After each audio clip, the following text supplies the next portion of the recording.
con el auspicio de Así es Burguesa. Mucha cerveza.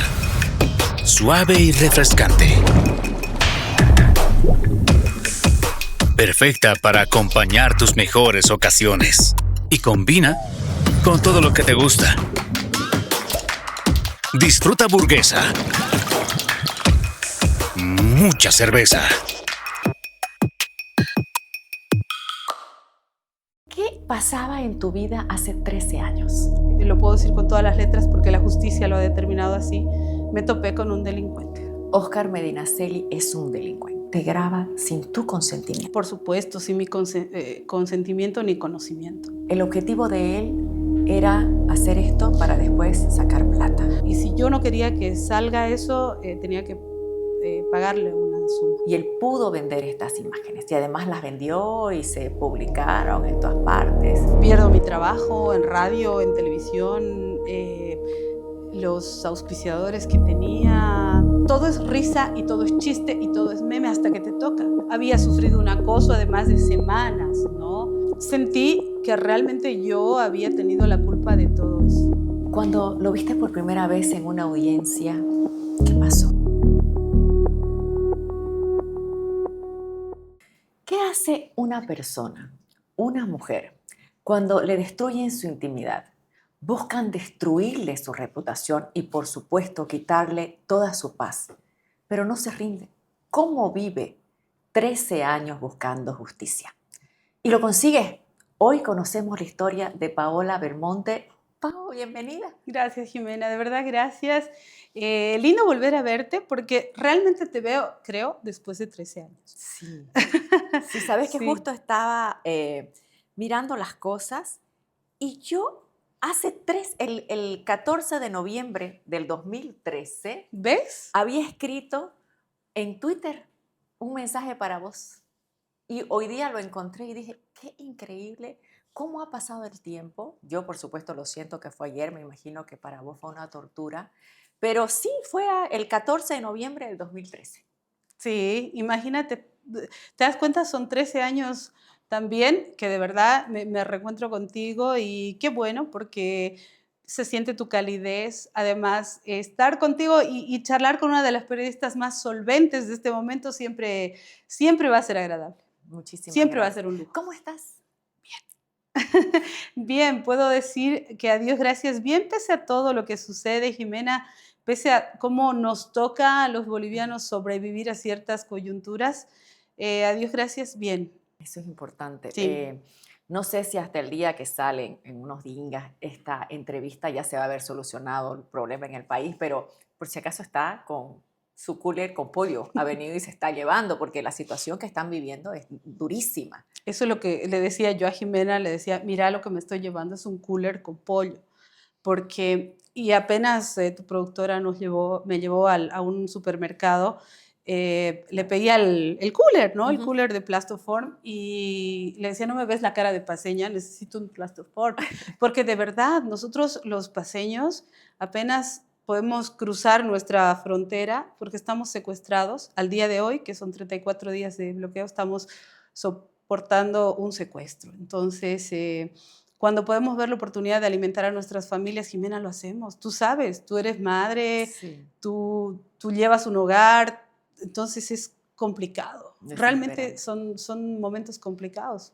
Sí, y solamente el que lo está viviendo lo entiende, ¿no? Porque Sí. desde afuera uno lo mira con lejanía, con preocupación, mucha preocupación, pero no estás sufriendo, yo no estoy sufriendo lo que vos estás sufriendo, o No. que los que miles, cientos de miles de paseños están sufriendo. Mira, tú estás todos los días en la coyuntura, tú estás todos los días hablando con los actores principales, con los protagonistas de esta pulseta, pero realmente el vivir en la ciudad de La Paz y en la ciudad del Alto en este momento es una tragedia. Y te lo digo de verdad, el departamento de La Paz está destruido económicamente. ¿Qué pasaba en tu vida hace 13 años? ¿Qué pasaba en mi vida hace Bueno, pienso que como en la vida de cualquier persona, ¿no? Altas, bajas, búsqueda de felicidad, búsqueda de satisfacción. em, Y en eso encontrarme con un delincuente, y ahora lo puedo decir, porque desde un primer momento yo sabía, bueno, no desde un primer momento, no, sino más bien con el transcurso de los días y cuando me iba interiorizando de lo que realmente me había pasado, porque lo primero que uno siente es culpa, culpa, y cualquier persona, especialmente una mujer que vive situaciones de violencia, lo primero que siente es culpa y responsabilidad total de que todo esto que me está pasando es porque me lo merezco, porque no debía haber ido, porque no debía haber hablado, porque no debía haber conocido, aceptado, provocado. Eso es lo que tenemos aquí. Entonces, en el transcurso yo empiezo a hablar con mujeres muy fuertes, con mujeres que estaban muy interiorizadas en esto de la violencia de género. María Galindo, mm, la doctora Paola Barriga, también experta en derechos humanos, y varones también, en el caso de mi abogado, el doctor Ariel Agramont, el doctor Fernando Flores, que me empiezan a hablar de derechos humanos. Y entonces ahí me voy dando cuenta que lo que había vivido era un proceso de violencia, ¿no? Entonces, por eso te digo, ahora puedo decir que realmente, lo puedo decir con todas las letras porque la justicia lo ha determinado así, me topé con un delincuente. Oscar Medinaceli es un delincuente. Lo dice la justicia. ¿Y vos cómo lo nombrarías? Delincuente. ¿En qué momento te diste cuenta, sí, que te habías encontrado con un delincuente? Porque me imagino que al principio todo debió ser muy bonito, después viene la culpa. ¿Y cuándo caíste en cuenta? ¿Después de cuánto tiempo? No lo sé, honestamente te digo, viendo al pasado, no lo sé porque como son procesos que generan traumas psicológicos profundos, emocionales, entonces realmente creo que el cerebro decide borrar o apartar o encapsular ciertas cosas. Entonces, honestamente, no tengo una línea de tiempo, si me lo preguntas así, no tengo una línea de tiempo en la que pueda describir en qué momento. Lo único que sé es que hubo sí en mayo del 2013, que es la primera vez que yo presento la denuncia por, en ese instante rotula el fiscal mi caso como coacción. Algo sumamente simple, ¿no? Coacción, o sea, obligarte a hacer algo que tú no Te quieres. propongo algo. Antes de ir a hablar de los temas legales, hablemos de qué pasó. Hay gente que no sabe qué pasó. ¿Quién es Oscar Medinaceli? ¿Cómo llega a tu vida? ¿Y qué te hizo? Y Am, aquí contás lo que querés contar porque no es un tema de revictimización, sino para sí, que la gente entre en materia. sí, bueno, una persona que se acerca a mí y bueno, todo lo que yo estoy diciendo ahora es porque me entero después, cuando Ujú. hago el proceso ya de raciocinio de lo que había sucedido. Y precisamente cuando yo empiezo a trabajar en el aspecto legal, que es lo primero que una víctima tiene que hacer. A veces pensamos que lo primero es buscar un psicólogo, ¿no? Lo primero es buscar apoyo emocional. No, lo primero es buscar el apoyo legal. Entonces ahí te das cuenta de qué es lo que sucede. Una persona que se acerca a mí, sí, evidentemente yo estaba casada, eh, sí separada, Ujú. pero aún mantenía pues el matrimonio. Mm, yo obviamente no quiero, hago el mea culpa correspondiente de que no debía haber permitido el ingreso de una persona a un matrimonio que esté como esté, en ruinas o no en ruinas o en proceso, lo que sea, nunca debía haberlo permitido. Y sí me hago responsable de eso absolutamente. Y he pagado ese error, realmente lo he pagado, pero con sangre. Pero más allá de eso, que pienso que ah, sí es un error muy, muy frecuente, muy humano. No, no quiero minimizarlo, no, no lo minimizo. He hecho la autocrítica y por supuesto yo nunca debía haber permitido eso. Sin embargo, lo hice y después me doy cuenta que era un delincuente que había entrado a mi vida con otro propósito, no meramente económico. El objetivo de él era hacer esto para después sacar plata. Imagino que sí, porque todo estaba sistemáticamente preparado para ello. Entonces, sí. Él entra a tu vida y ustedes mantienen una relación y él te graba sin tu Por consentimiento. supuesto, sin mi consentimiento ni conocimiento. Además, en su propio domicilio. Entonces, absolutamente, con absoluto dolo. ¿Y cuándo fue que supiste que estaba esa grabación?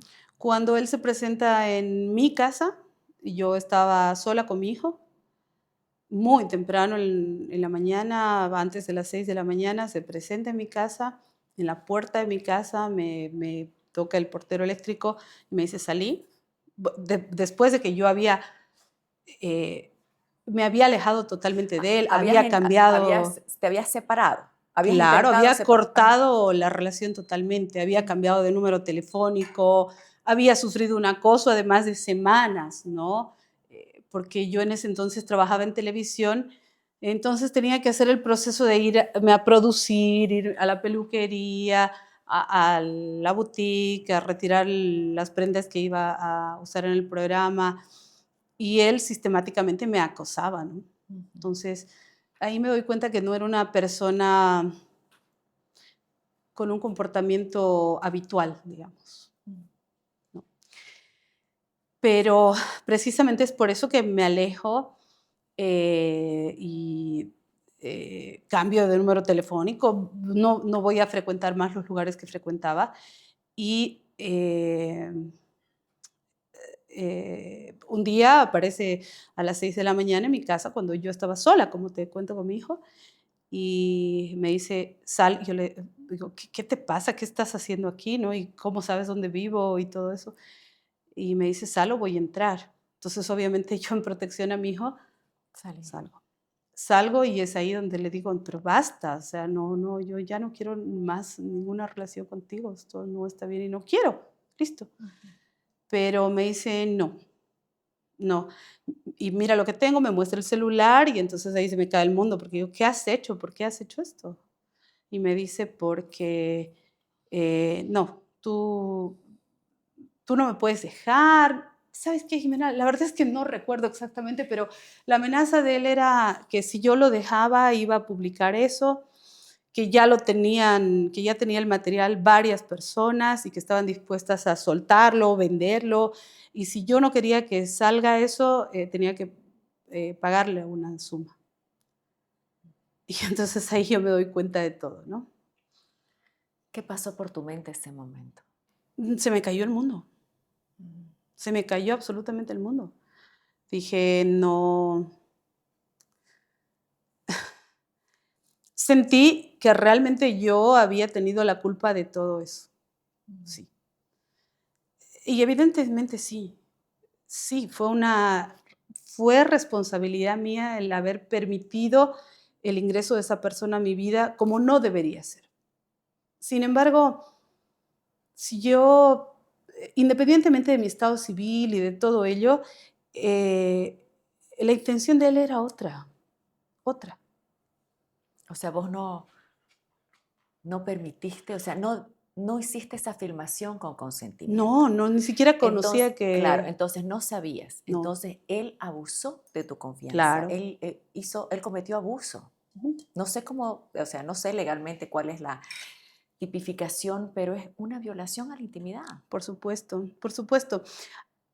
Aún cuando una persona consciente, Ujú. ¿no es cierto? Cuando uno mira las cámaras, está de acuerdo, entiende que está sometiéndose a un registro.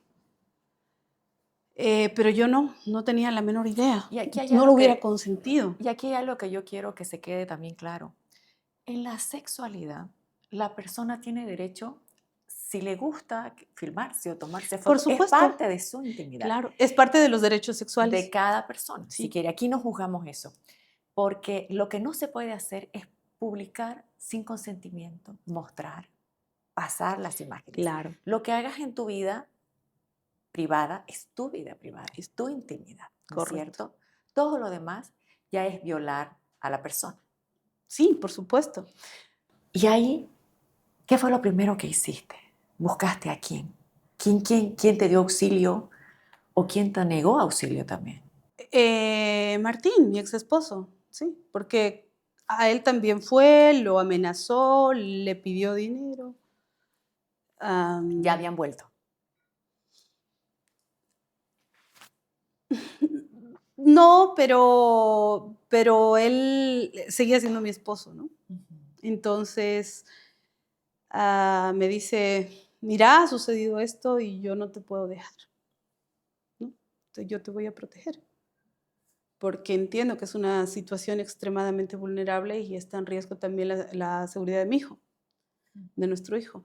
Entonces, hablamos en primera instancia con él, fue el que llamó al abogado, pero era el abogado, ¿entiendes? El abogado que te hace los contratos, el abogado que te revisa las minutas y todo eso. No era un abogado especialista, un penalista, ¿no?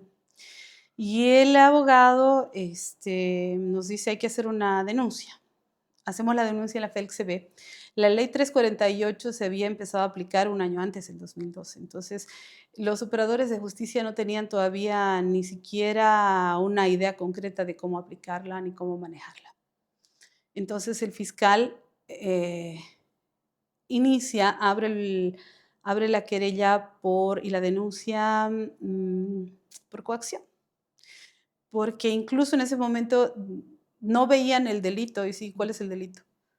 ¿No? Entonces, ¿cuál es el delito?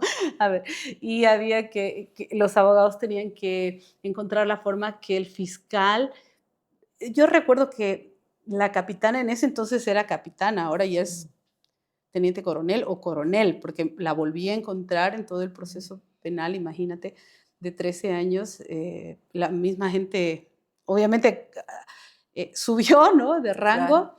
y ella es la que me recibe la denuncia y le decía al fiscal, ¿cómo que no ve el delito? A ella le decía como que Claro, no ve el ¿cómo que delito. no ve el Ah, delito? qué A ver, le bueno. explico, ¿no? Y ahora tenemos la ley 348 que garantiza a las mujeres una vida libre de violencia. Incluso así el fiscal no aplica la ley 348 al momento de la primera denuncia. Luego vamos procediendo a, eh, ¿cómo se dice? Aumentar delitos, ¿no? Ujú. Los fiscales van de Y acuerdo a ahora, la sumatoria de hasta pruebas. ese momento Ujú. no los había publicado los videos. No. ¿Y qué pasó cuando los publicó? Fueron meses después, cuando ya le llegan las notificaciones, le llega la primera para declarar la segunda, la tercera, y entonces sale la orden de aprehensión. Y cuando sale la orden de aprehensión, se publican los videos. Con la orden de aprehensión Sí, se sí, sí, publican los videos. claro. Pero esos videos, según las investigaciones de la policía, habían sido vendidos. Ujú. Porque me imagino que ahí ya una cosa es el dolor cuando vos lo viste y otra cosa es el dolor cuando ya se publican, porque son momentos Por distintos. supuesto. Me imagino que, porque sí conozco casos de gente cercana que ha querido enloquecer, o sea, no. Esta es la historia de un banco que se hizo grande gracias a su gente. Es la historia de don Julio, que cada mañana convierte esfuerzo en trabajo. De Teresa, que todos los días apuesta por un mañana mejor. De Juan, que no descansa para que la gente avance. De doña María, que cocina con las manos y sueña con el corazón. De Pedro y Alicia, que encontraron el lugar donde empieza su historia. Es la historia de doña Naira, que convirtió constancia en oportunidades. De Ernesto, que sabe que cada semilla es futuro. Es la historia de los que hacen, creen y sueñan. Esta es la historia de un banco que hace 35 años crece junto a su gente. Banco Económico, el banco de nuestra gente. Esta entidad es supervisada por ASFI. No, por supuesto que sí, es decir, no soy ajena a eso, era tan humana. Y por supuesto que ahí se destroza totalmente mi mundo, ¿no? Totalmente. Am, Pierdo mi trabajo en radio, en televisión, los auspiciadores que tenía, la ola de violencia que ha sido tremenda.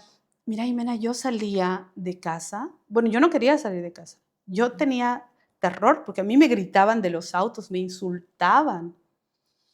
Yo recuerdo que le cuidaba el perrito a la hermana de mi ex esposo, se lo cuidaba por un tiempo mientras ella salió de vacaciones. Yo salía a pasear al perro con una piedra en mi bolsillo. Yo no sabía qué hacía yo, pero estaba tan afectada que agarraba una piedra del jardín y decía, no, yo tengo que salir de alguna forma protegida porque el perrito es pequeño y la gente me puede hacer cualquier cosa. Así andaba, aterrada, aterrada con el mundo entero. Fue muy duro, ¿no? Porque Extremadamente. Es que al ser una persona pública realmente te pega el doble o el triple. Y no minimizo lo que puede suceder con las personas en su ambiente privado, pequeño, porque el impacto es igual. eh, El impacto es igual. Pero pienso también que el ser una persona pública también me abrió puertas, porque sí me contactó con personas que decidieron ayudarme de buena fe. Como te digo, los abogados se comunicaron conmigo para defenderme y decime, voluntariamente. cuando perdiste tu trabajo y todo, ¿fue porque pasó lo del video y ellos decidieron cancelarte por esta Claro, por la injusticia? presión, por la presión. Lo hicieron de forma muy, muy sutil, muy tranquila, porque en realidad entendían que se trataba una. Injusticia. Exacto, porque se trataba de algo relacionado absolutamente a mi vida privada. Sin embargo, la afectación también era a los medios de comunicación. Entonces me piden tranquilamente que deje de aparecer en pantallas, en micrófonos, porque se les estaba afectando económicamente. Y yo lo entendí, sí, lo entendí. O sea, a ver, es que es difícil entenderse, ¿no? Y me parece increíble que digas lo entendí. O sea, eso es una superación tuya muy grande porque es injusto, ¿no? Por supuesto que sí. Es injusto de que el medio no te respalde, pero ahí te das cuenta que... En un principio sí, Jimena. En Ajá. un principio los gerentes, los propietarios me brindaron su absoluto respaldo. Sin embargo, la violencia digital era tan grande que no se podía contener y no se podía sostener. ¿Cuándo empezaste a recuperar tu vida? Porque en ese momento todo fue caos y me decís, quedé sin trabajo, quedé sin auspiciadores. Después vamos a volver a lo que ha sido la familia, todo, pero ahí es para que la gente sepa que hay un mañana. Y eso me interesa que la gente vea que sí hay un momento de caos, pero que hay un mañana. Sí, no la recuperé. No ¿No? recuperé nunca la vida que tenía. No. Tuve que reinventarme para tener otra vida. Eso. Entonces, y sabes, yo recuerdo que una amiga mía, Liz, me decía, yo me quería morir literalmente, ¿De ¿no? verdad? Literalmente, claro que sí, decía, ¿qué hago aquí? Y ella me decía, ok, está bien, sabes que tú tienes un hijo por quien vivir y nadie lo va a criar como tú. Evidentemente tiene un papá, pero nadie lo va a criar como tú. ¿Quién va a criar a tu hijo? Y sí, eso fue mi cable a tierra y esa es la palabra, la frase que siempre recuerdo. Cuando decís yo quería acabar con mi vida, el otro día estuve revisando diferentes casos en otras partes del mundo. En México hubo el caso de una joven que gracias a la causa de ella hay la ley en México, Sí, se crea la ley y además ella ha sido una de las 100 mujeres más influyentes según la revista Time, por toda su lucha se volvió activista.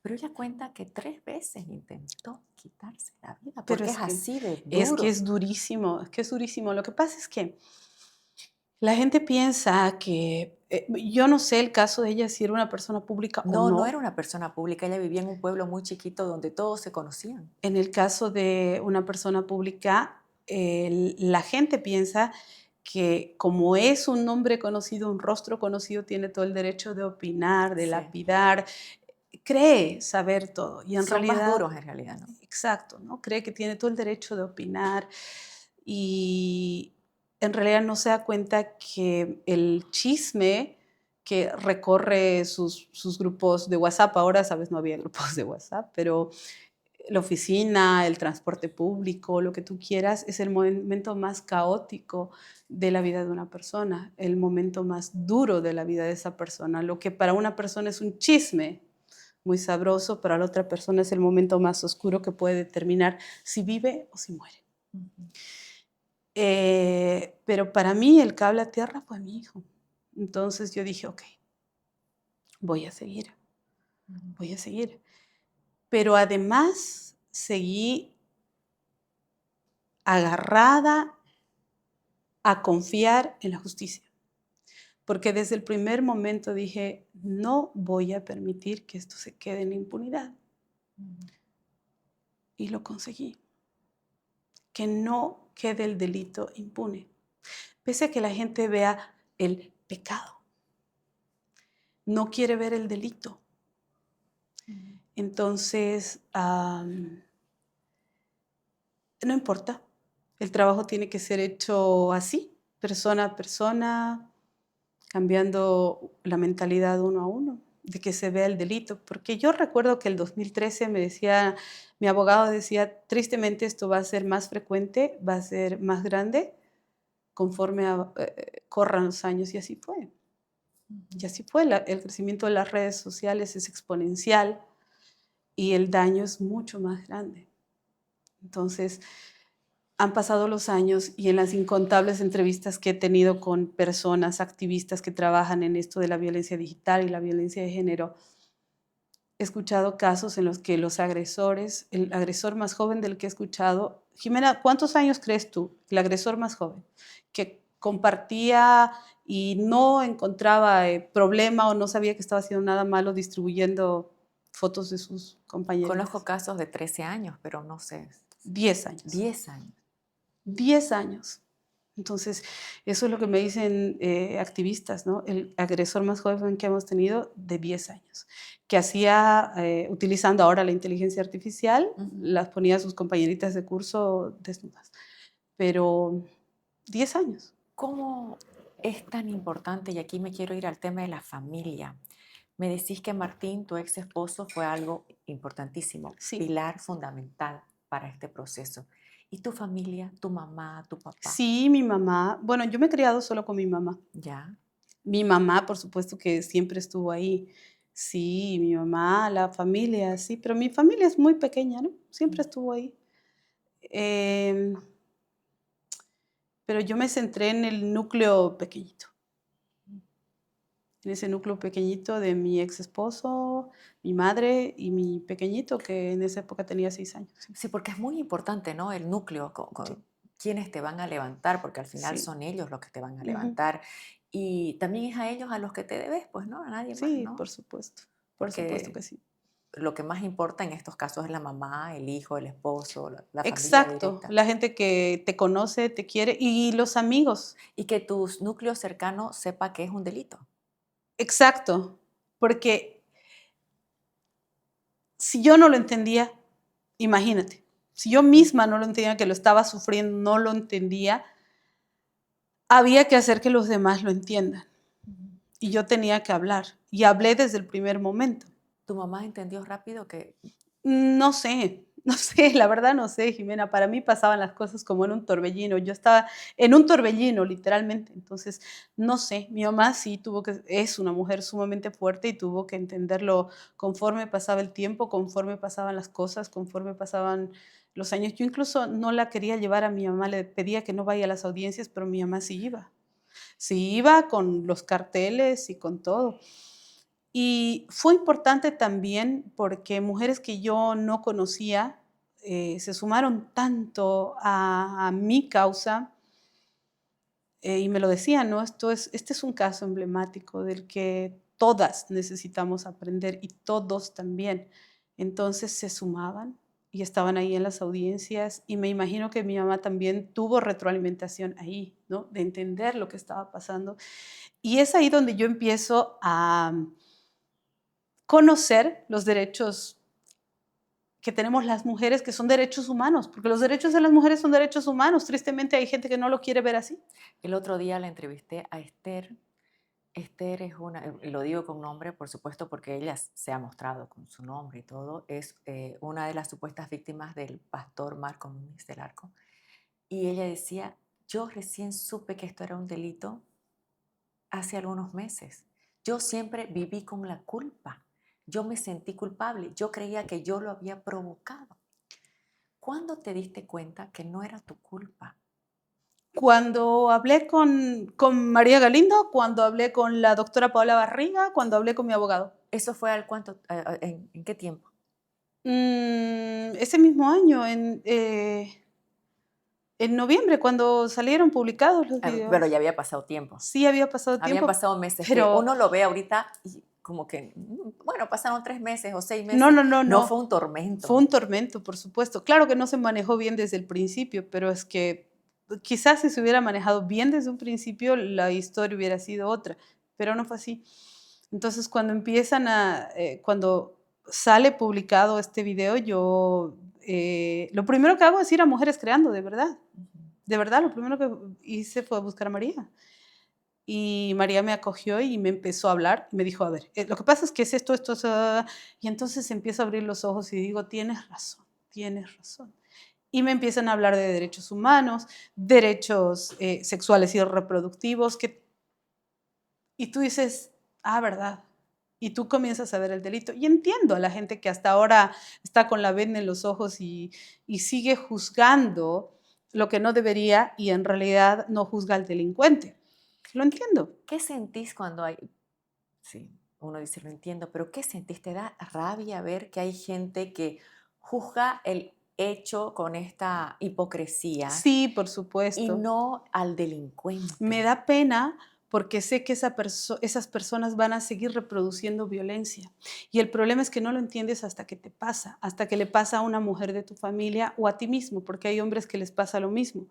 Entonces, tristemente, la gente que no lo entiende así lo va a tener que entender cuando le toque, porque le toca, de una u otra forma le toca. Y pueden ser mujeres y hombres. O sea, exacto, mujeres y hombres. Entonces, cuando yo veo sus comentarios, digo, qué pena porque son violentos, porque es gente violenta que no ve, que no entiende y que solamente va a entender. Todo es risa y todo es chiste y todo es meme hasta que te toca. Y cuando te toca, recién empiezas a ver, porque va a haber alguna mujer en tu familia que va a sufrir algún tipo de esta violencia. Es así, va a haber. Entonces ahí recién te vas a enterar y recién vas a abrir los ojos y recién vas a darte cuenta que ha sido parte del problema. Y cuando los publican los videos, ya estaba el hombre con estas audiencias, ya había sido acusado. Imputado. Sí. Imputado. Pero él seguía totalmente libre. Sí. Y él pudo vender estas imágenes. Y además las vendió y se publicaron en todas partes. Ahí, al margen del acoso en la calle, me imagino que también sufriste acoso por teléfono, en las redes sociales. ¿Tuviste que apartarte de las redes sociales un tiempo? Por supuesto. ¿Cómo hacías para no contaminarte? Sí, cerré todas mis redes sociales, tampoco tenía muchas. En ese entonces solamente tenía Facebook y tenía Twitter. Y cerré mi cuenta de Facebook porque era imposible. Además que todas las denuncias que quisimos hacer para dar de baja los videos y todo, era imposible. Facebook no hacía nada con las denuncias, ¿no? Entonces era imposible bajar el material, pese a que lo primero que hizo uno de mis abogados fue hacer un proceso por la vía constitucional para protección de datos, imagen, que está ampliamente protegido por la Constitución. Entonces, la justicia nos da la tutela y ordena que se retire el material, pero no se puede retirar el material cuando está alojado en sitios que son de Estados Unidos, ¿no? Son empresas de Estados Unidos. Pero sí en el territorio nacional se intentó dar de baja. Fue una medida más simbólica que otra cosa. Sin embargo, sí se pudo ganar la tutela de esa acción de protección a la privacidad, que en realidad es un saludo a la bandera, como te digo, ¿no? Y sí cerré mis cuentas, sí, me quedé solamente con Twitter, pero para mí el tema era yo veía en Twitter para informarme de otras cosas, pero cada notificación que tenía para mí era un susto. Cada vez que yo veía mi teléfono y veía el puntito de notificación, era un susto, porque sabía que era un insulto, que era una agresión, que era un meme. Entonces, para mí era terrible, porque eso se siente físicamente. La agresión digital se siente físicamente. Entonces, es como que recibas un cuchillazo. Sí. Y paralelamente estaba haciendo terapia, ¿no? Hice terapia con psicólogos aquí, psiquiatras, en el exterior, porque te digo, como era una figura pública, afortunadamente sí, mi caso llegó a oídos de un psiquiatra inglés él se contactó conmigo y él me ayudó desde su perspectiva totalmente foránea. Me ayudó a entender ciertos procesos y él fue quien me sacó de momentos y cuadros depresivos extremadamente importantes. Entonces, estaba medicada y todo ello, ¿no? Ujú. Ahora entendés por qué hay gente que si le pasa algo así, intenta quitarse la vida, Por por supuesto. supuesto, pero por supuesto. Y el tema es que yo era una mujer adulta de 30 y tantos años. 30 y- Imagínate jovencitas. Imagínate que le pases tú a un adolescente, que le pasa y le pasa todos los días.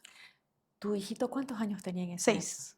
6. Entonces él estaba como que blindado en ese Sí, momento, ¿no? sí, afortunadamente el colegio lo protegió, sí, la gente que estaba alrededor lo protegió, sí. ¿Y él sabe todo lo que pasó? Yo desde temprano sí le fui hablando, incluso hasta la última vez cuando salió este tema, le hablé, le dije: "Hijo, tú sabes que he estado", no, y además que le decía yo: "Te tienes que cuidar", porque Jimena, para mí, date cuenta que el hombre este es un delincuente, el Ujú. agresor este es un delincuente, y yo siempre tuve miedo por mi hijo. Entonces yo le decía: "Necesito que estés con los ojos bien abiertos, que cuando salgas del colegio estés con los ojos bien abiertos, que si alguien está constantemente o ves a alguien sospechoso, por favor, hijo, abre bien los ojos". Y desde muy pequeño yo hablé con él en lo que podía entender, Ujú. porque ¿cómo le explicas a un niño de 6 años todo esto? Es durísimo, Durísimo, es durísimo. O sea, solamente si lo has vivido lo sabes, ¿no? claro. Y entonces yo traté de formar a mi hijo con todo un conocimiento y sentimiento extra hacia los derechos de las personas y especialmente de las mujeres. Entonces, es un chico que sí está muy formado, te puedo decir en eso, porque sabe que su mamá ha tenido que batallar y luchar contra toda una sociedad y contra todo un país. Cuando decís luchar contra todo un país, es duro saber que de cualquier rincón te pueden atacar, ¿no Sí, es cierto? claro que sí. Y el problema es que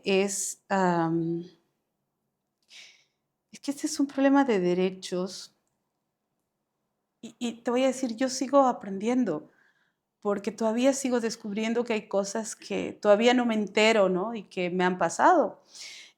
Y todo esto viene siendo también violencia política, porque yo no me he callado, porque he sido de pronto una víctima, pero una víctima subversiva, una víctima que no se ha quedado en el rincón, una víctima que no ha aceptado el hecho de, porque no ha sido ni la primera, ni la única, ni la última mujer que trabaja o trabajó en medios de comunicación o que tiene un nombre público que ha sufrido este tipo de violencia mediática, violencia digital, pero muchas de ellas se han quedado y han desaparecido.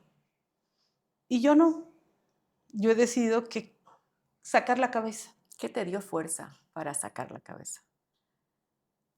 No sé, el tener que seguir viva, el decir, no me vas a aniquilar.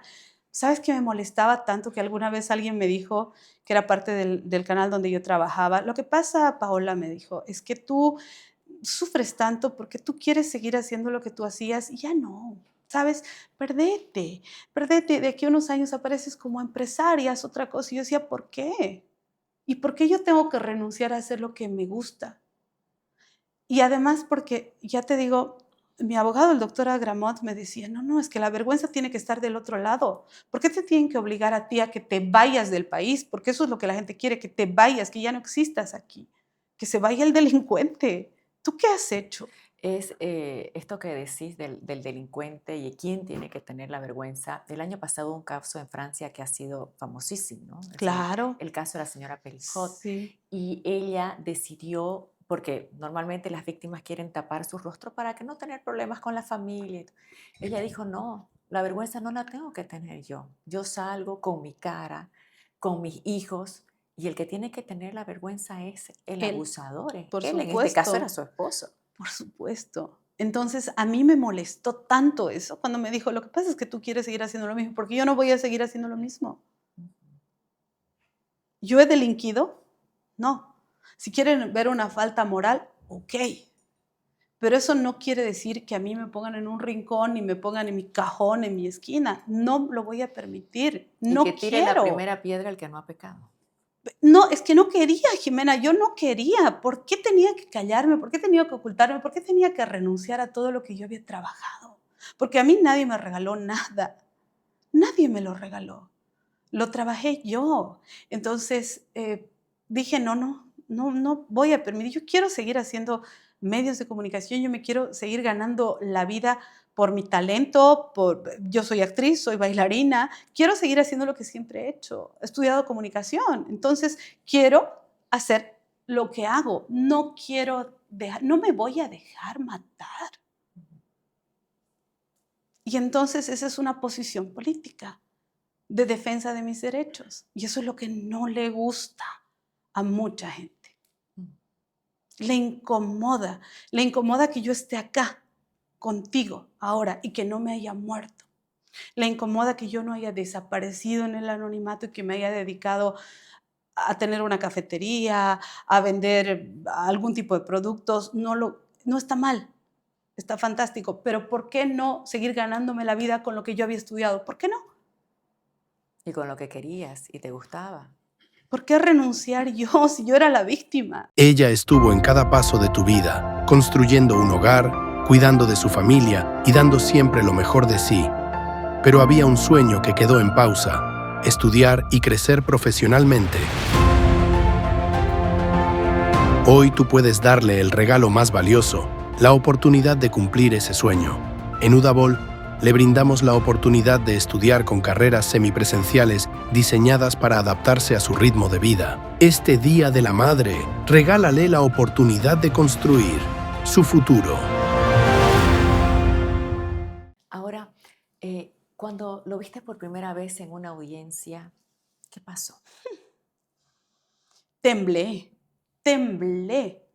es decir, yo temblaba. Yo agarraba la mano de mi abogada. Ella me daba la mano, yo lloraba y no podía levantar la cabeza. Y claro, amigas mías me decían, ¿por qué estás con la cabeza agachada? ¿Por qué? Si tú no has cometido ningún delito. Pero a mí el país entero me hacía sentir como la culpable y la letra escarlata. Y realmente yo sentía que estaba en la época de la Inquisición y me iban a quemar por bruja. Aún así, Jimena, no me callé. Aún así, desde la audiencia primera de medidas cautelares hasta la última audiencia, donde se dio la sentencia, que además es una sentencia ejemplar, y es una sentencia que por eso sienta jurisprudencia, y en un país donde no hay una legislación sobre esto, es la base para que muchas mujeres, adolescentes y hasta niñas consigan justicia. ¿Es la primera? ¿La primera Sí, sentencia, sí? claro. O sea, estás haciendo Es la historia. primera sentencia de este tipo. Sin una ley la peleamos. No la peleé sola. Ahí estuvo mi abogado 13 años, porque mi abogado estuvo 13 años. Y me decía, Paola, llegó una notificación para audiencia. No quiero estar, le decía yo. No quiero. Y me decía, sí, vamos a estar. Bueno, entonces voy yo porque yo soy tu apoderado. Y a último momento le decía, yo también quiero estar. Y desde la primera hasta la última hablé. En todas las audiencias, Jimena, hablé. Porque yo me gano la vida hablando.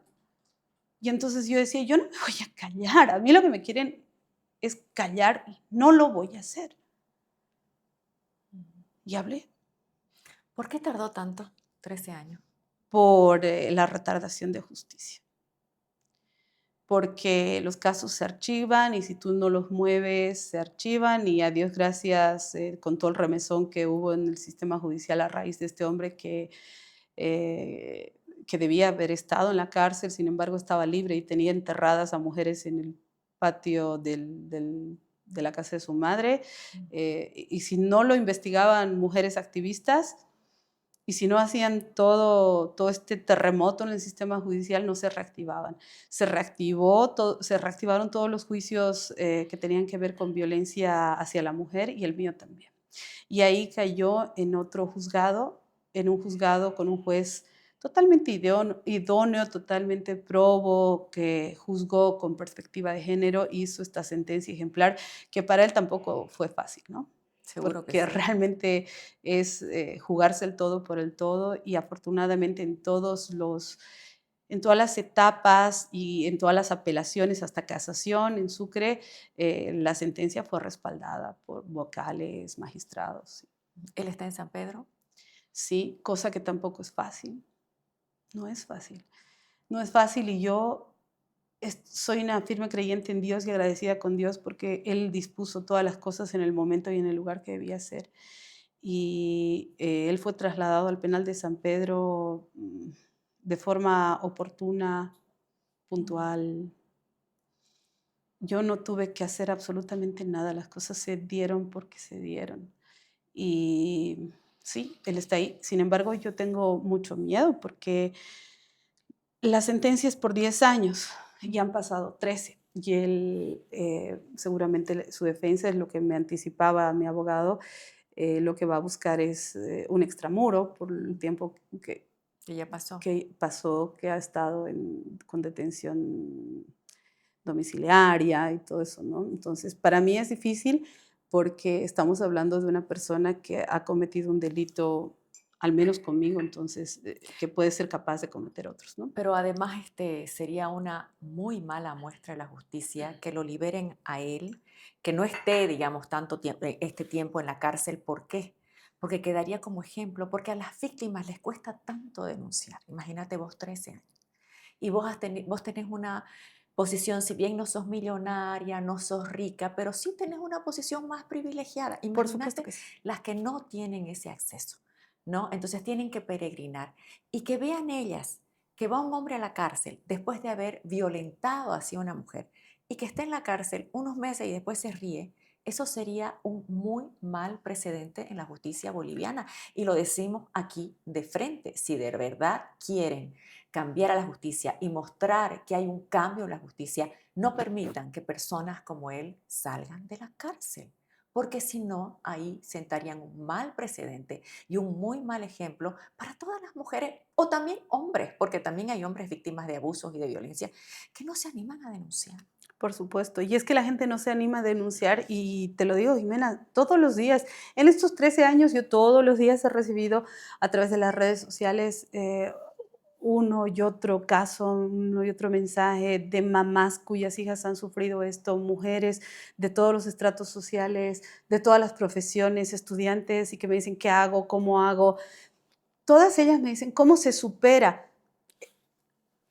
¿Y cómo se supera? Yo no sé cómo se supera. De verdad no sé cómo se supera. Yo lo único que les digo es que vayan y busquen lo legal, que busquen la justicia. Acá en Bolivia tenemos un marco que si bien no es perfecto, nos protege, no solamente a las mujeres. La ley 348 la han satanizado porque piensan que a las mujeres nos da privilegios grandes y esa es una ley que habla de violencia de género, que protege tanto a mujeres como a varones de cualquier tipo de violencia, y la violencia digital es una de ellas y es una de las más perversas. Entonces, vayan al marco legal porque nuestras leyes nos protegen. Las mujeres yo las veo tan débiles, tan sometidas, que lo único que quieren es que pase, y cómo lo supero, es que yo no sé cómo se supera. Es que yo no les puedo dar una receta de cómo se supera. Para mí ha sido pararme todos los días, despertar o ni siquiera dormir, pero pararme en las mañanas y seguir mi vida y hablar aquí y hablar allá y hablar en todas partes. No es que estoy hablando con todo el mundo, Jimena, me ha llamado todo el mundo, solamente hablé con María y hablo contigo, porque Gracias. no quiero que esto sea un producto. No me interesa que esto sea un producto, me interesa que esto sea la guía legal para que las mujeres y los varones que están sufriendo de violencia digital entiendan que hay un camino legal, que si cometes un delito de esas características hay consecuencias, ya tienen jurisprudencia, que es lo más difícil de ¿Qué es lo que conseguir. debe hacer una persona que en este momento está viviendo lo que viviste? Denunciar la violencia, saber qué es lo que está pasando, buscar apoyo legal. Hay apoyo legal gratuito, hay colectivos de mujeres que dan apoyo gratuito a víctimas, apoyo psicológico y apoyo legal.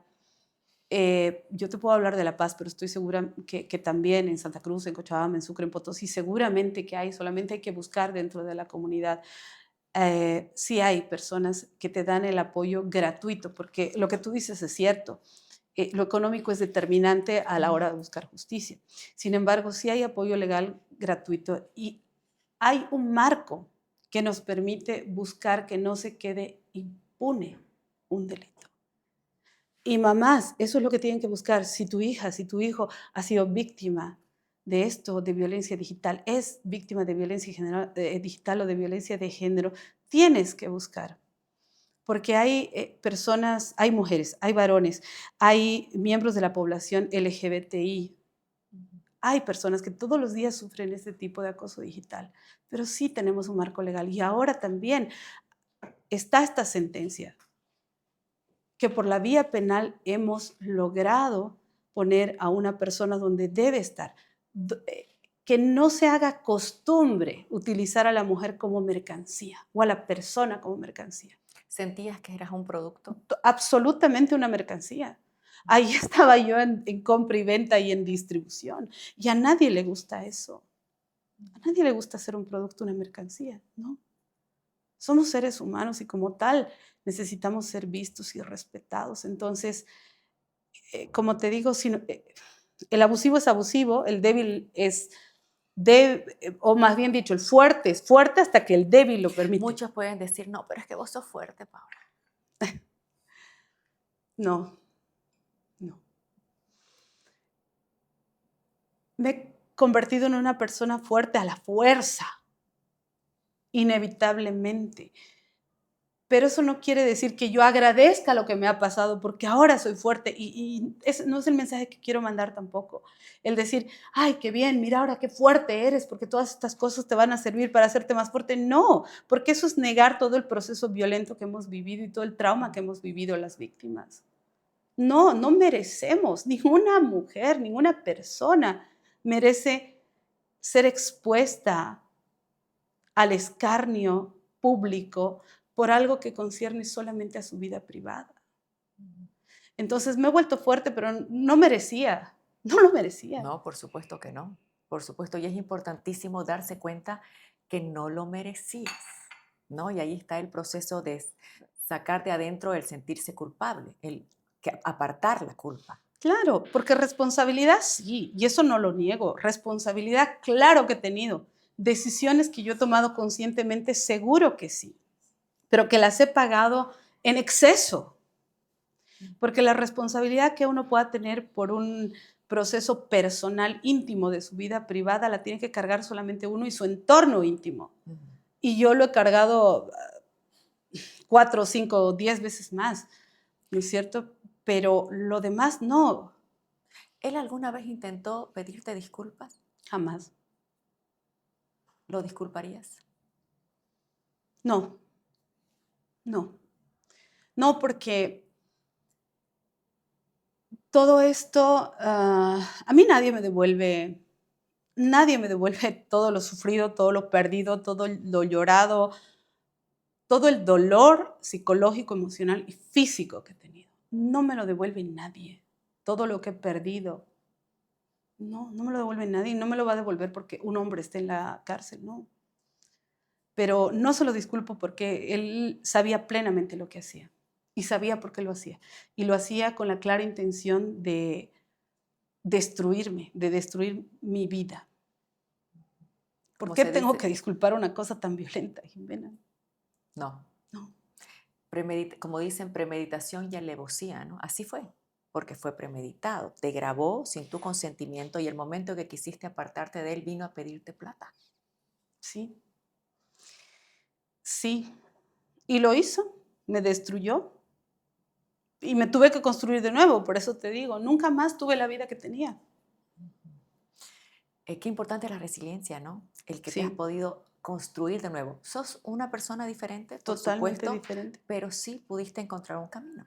Sí, sí, pude encontrar un camino, pero también pude encontrarlo gracias a gente que siguió creyendo en mí y que como tú vio las cosas claras, ¿cierto? Que lo privado pertenece a ese ámbito y que yo era una persona separada de ello, de mis errores, quizás como esposa, como mujer, sí, pero no como pero no una delincuente.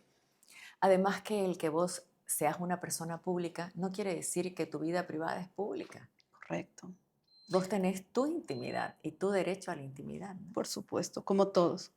Ahora, me imagino que por lo que me decías, tus amigas te decían, ¿por qué agachas la cara? Qué importante es tener un círculo de amistad, ¿no es cierto? Pero también hay gente que se aparta, ¿no? Y ahí uno se da cuenta quién de verdad era tu amiga, tu amigo y quién Sí. no. Honestamente no recuerdo a nadie que se haya apartado. ¿Sí? Nunca fui una persona de tener 1000 amigos, pero no recuerdo una persona que se haya apartado en ese momento. Más bien se conglomeraron alrededor mío como una piña y agradezco infinitamente a todas y cada una de esas personas que realmente puedo llamar mis amigos. Qué maravilla, Sí, gané amigos. qué maravilla. Eso me Sí. parece excelente, ¿no? Sí, Porque uno sabe en esos problemas, la de calidad verdad, de la calidad de persona. la gente que Sí, tienes. Y eso habla también bien de vos, ¿no? Porque te acercaste a estar con personas buenas. sí. Por eso te digo, soy una firme creyente de Dios. Yo sé que Dios hizo el camino, porque yo a Dios le pedía todas las noches, todas las mañanas, le decía, Dios, que esto acabe, por favor, que esto acabe, pero no son los tiempos de uno, son los tiempos de Claro. Él.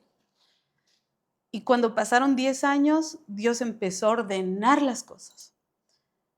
Bueno, me imagino que las ordenó en esos 10 años y a los 10 años empezaron a caer, sí, hasta lograr sentencia. Sí, y si ahorita miras para atrás, ¿logras entender algo? Porque a veces uno dice, Dios hizo esto, tal vez para que yo aprenda ciertas cosas. O sea, ¿logras entender o todavía no? No, no, Yo hasta ahorita entiendo muchas cosas. yo tampoco entiendo. Lo único que sé es que de pronto sí he podido ayudar a una sola persona y sé que lo he hecho con mi experiencia de vida, ya está. Yo pienso que una sola persona a la que le haya servido todo esto que me pasó y que sufrí, que fue un infierno para mí, y lo sigue siendo, porque hay consecuencias colaterales terribles, hay daños colaterales terribles. Pero si una sola persona le sirvió eso, yo pienso que ya es trabajo hecho. Y de pronto Dios quiere que sea eso, ¿no? Que pueda servir de experiencia. Nadie dice que aprende en cabeza ajena, pero por lo menos, o quizás para ponerle un alto a quienes piensan que somos mercancía, que somos de su propiedad y no. Las mujeres somos seres humanos, no productos.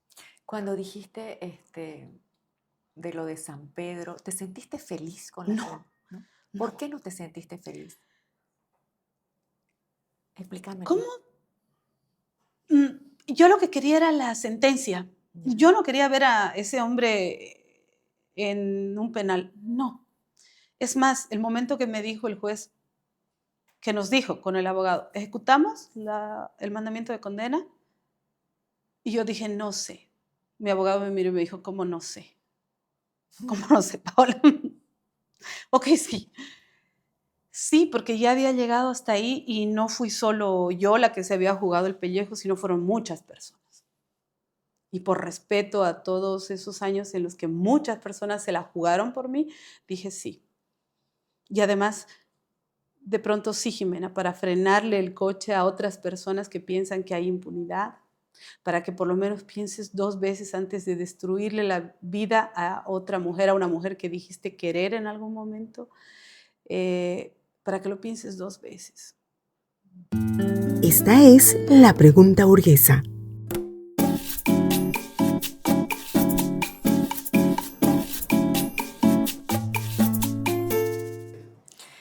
Si hoy después de 13 años te toca brindar, ¿por qué brindas? Por la vida, porque pese a todo lo que me ha tocado pasar, y Jimena, te digo, no ha sido, pese a que parezca que ese ha sido el momento más duro de mi vida, no lo fue. ¿No? Así que pese a todo lo que me ha tocado transcurrir, pasar, si tengo que brindar, brindo por la vida, Por la vida. por la vida. Ahora, ¿quién sos que no eras hace 13 años? Pienso que soy una mujer resiliente. Tú lo has dicho bien, una mujer resiliente. No porque haya querido serlo, sino porque no me quedaba otra. ¿Y qué tendría que saber ahorita? Porque me dijiste que vaya a lo legal, pero al margen de eso, una persona que lo esté viviendo, ¿qué tendría que saber? Lo primero. Es que para mí eso es lo importante, porque si no tiene de dónde asirse, ¿qué le va a pasar? Va a desaparecer, se va a hundir. Y la única forma de agarrarse de algo, sí, agárrate de Dios, agárrate de tu fe, sí. Pero tienes un país que te protege, tienes un marco legal que te protege. Por eso digo, lo importante siempre es buscar la legalidad y después buscar el apoyo psicológico, porque eso es lo que te da fuerza para seguir viviendo y existiendo.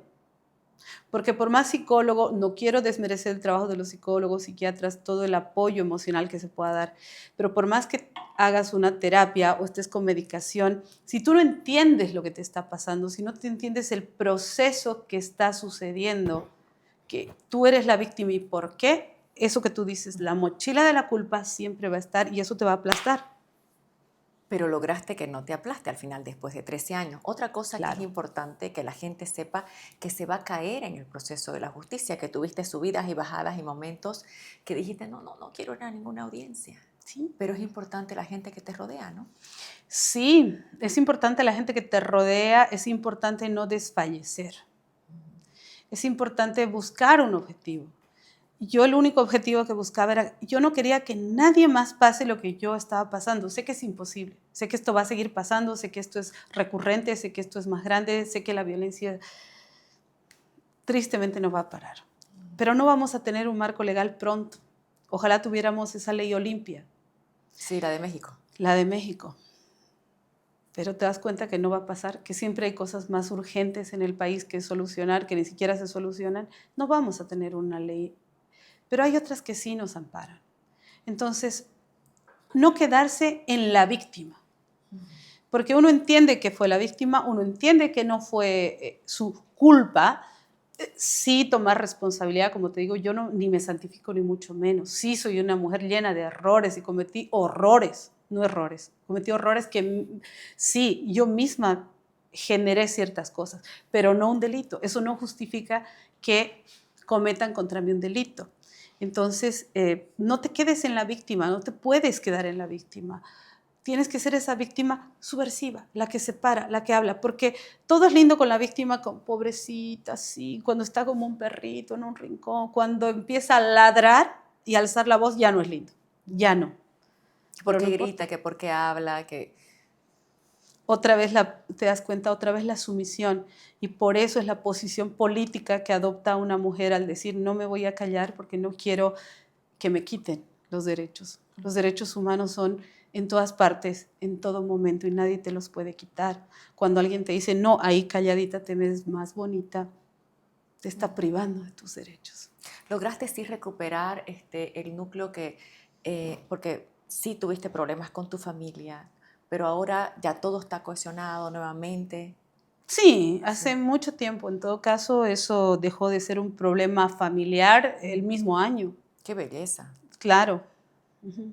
Porque se dieron cuenta del delito, ¿no? Porque más allá de lo que haya sucedido en la pareja y todo ello, esas son cosas que le suceden a todos. Eso es importante entender, que todas las parejas tienen crisis, ¿no? Por supuesto, No hay entonces, pareja que no tenga crisis, porque las que no tienen crisis solamente están en Instagram y nada más, o sea. claro, todas las parejas tienen crisis y eso se soluciona entre cuatro paredes, ¿no? Claro que sí. Pero lo demás, y eso se solucionó ese mismo año, esos meses, antes de la publicación del video todavía. Qué bueno. Me alegra que estés bien, que hayas encontrado justicia. Sé que no ha sido un camino fácil No. y sé que todavía faltan cosas que son difíciles, pero estás de pie.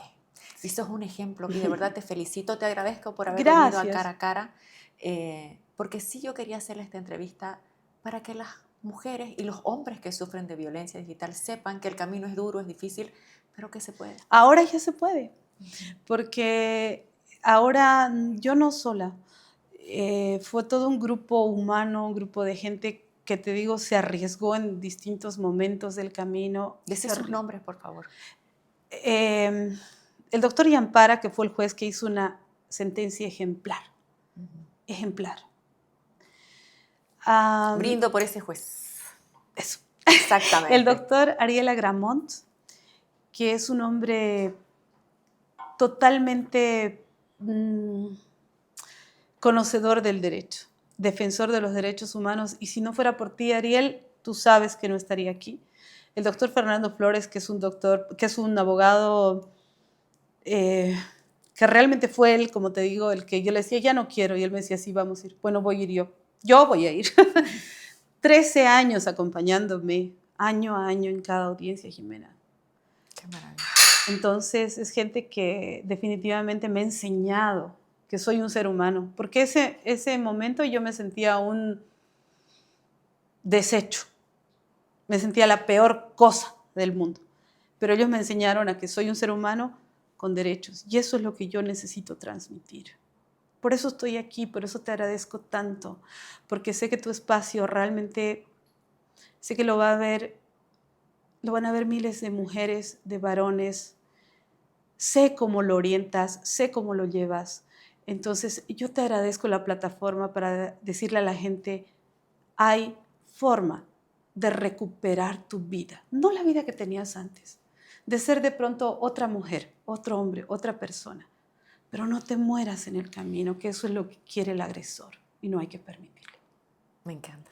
Muchísimas gracias por venir. Salud. Gracias por haber estado con nosotros en este Cara a Cara y en una semana más un nuevo capítulo, una nueva historia.